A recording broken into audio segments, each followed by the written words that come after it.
Welcome everyone to my Spiritual Awakening channel. What I do, I help people raise their vibrations. I've got a quick video that I think I want you sick, like these sick, I think these sick motherfuckers, sorry about my fucking I want you to watch something about what these sick motherfuckers are planning on doing with these chips, whatever these so-called chips. Within the next 5 years, they're planning on trying to make cars like robots and shit like this. So I want you to watch this. Tell me what you're thinking down below in the comments. You should like that, alright? Is the first chip implanted into the human brain that directly links the human brain with a hard drive of a physical computer without a wire, without a cable. Pardon me, this video goes for 10 minutes, so yeah, feel free to skip the video if you're not really interested in finding out the truth and shit like that, but yeah, to all yous that want to know everything, I suggest you watch. In a very specific way, we have super learning. I do this personally. We can learn very, very quickly. And we are at this pivotal crossroad where we are developing and evolving our technology so quickly. We have to make a choice as a society. How much of our power will we give away to the machines? How much of it sounds like a science fiction movie? This all connects with the 5G. This is why they want everything to be 5G, so these chips can run. Without 5G, they can't use these chips. Here's a perfect example, Elon Musk. Elon Musk has developed a new company called Neuralink, and his philosophy is that, and I'm not slighting him for this, because this is the way society learns, this is the way science learns, by pushing the boundaries. And Elon Musk is a brilliant man. He's pushing those boundaries. And I think he'll push them until he has pushback from society. Neuralink is the first chip implanted into the human brain that directly links the human brain with a hard drive of a physical computer without a wire, without a cable. So it's like Bluetooth technology. It's beyond Bluetooth, but you can think of it that way. So what he's saying is, we can't beat the machines and join them. He said, let's interface, let's become one with these machines. So what do you think about that? So they have the chips that can be implanted into the brain, and I mean, think about what's happening. These are silicon chips that have contact points that are interfacing with human neurons. My personal feeling is it's a mistake. My personal feeling. I believe it's a dangerous path, and I also believe it's an unnecessary path, because we have the biology that allows us to do already. We have this, what those chips are allowing us to do if we awaken that biology. The Matrix is the perfect example of this. In the movie The Matrix, the people who were awakening into the new reality, when they needed to learn something quickly, they had a port at the base of their skull, and they would physically plug a cable into a computer, a hard drive, and they could download and learn programs very quickly. We have the ability to do right now through what are called mirror neurons. Interestingly, mirror neurons are a specialized class of neurons in the human brain that don't know the difference between watching an experience and having the experience.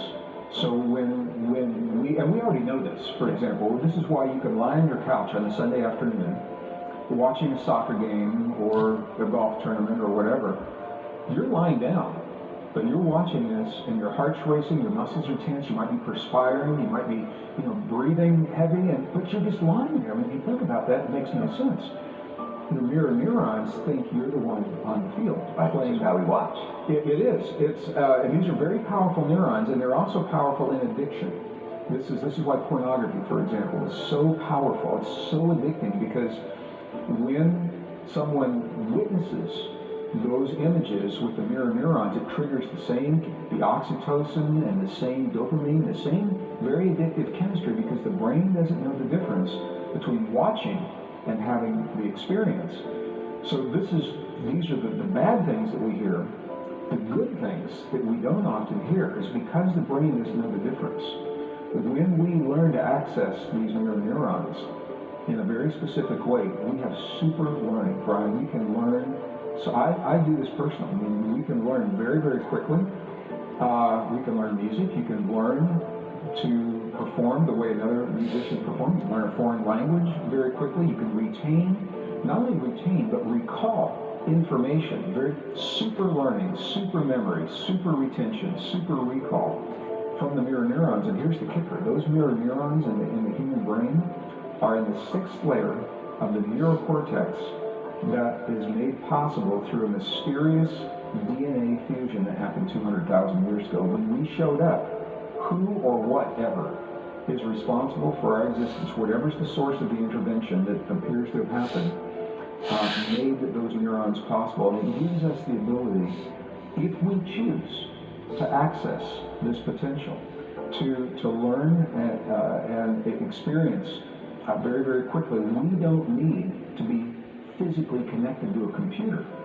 But this is an example of where, if we don't know that, and we go down this road, I mean, it won't stop there. We end up giving our power away to a device. And you've heard the old axiom, use it or lose it. And we run, I think, the risk of becoming a species where we begin to lose this tremendous, beautiful potential. And we are losing parts of that already because we're no longer kind of learning the same way and pushing our brains to learn languages. It's all mathematics. Ask the young people today to solve a mathematic problem without the use of a phone or a calculator. Yeah. Now, I come from a generation, and this has all happened in one generation. When I was in school back in the 1950s, 60s, early 70s, engineers were putting the first man on the moon using a slide rule. Yeah. Now, some of our viewers don't even know what a slide rule is, but it is the precursor it has no electricity. It is a gadget that looked like a ruler that had a slide that you could use to move and correlate certain numbers. And this is the way engineering happened in World War II, the atomic bomb. This is how we solved our problems.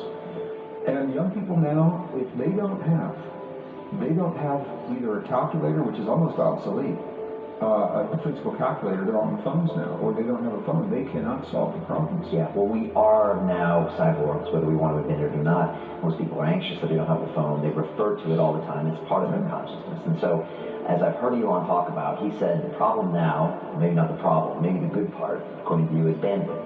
Because we have our thumbs to get the information from our brain into this network, this internet platform. And so Elon is proposing that we jack up that bandwidth and get all of the downward interaction between us and this supercomputing, super interconnected network around the world, and then take ourselves to that next level.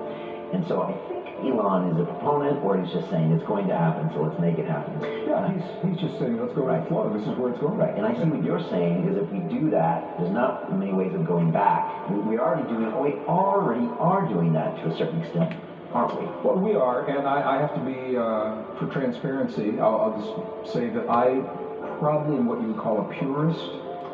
There's a part of me that so respects the intricacy of the human being, our existence. We are so mysterious, we are so complex. And every time scientists think they've got it nailed, it's all buttoned up, and they think they understand, that they don't know what's really happening. Human brain states is a perfect example. We can talk about that in just a moment. I think until we fully understand who we are and our potential, it's a mistake.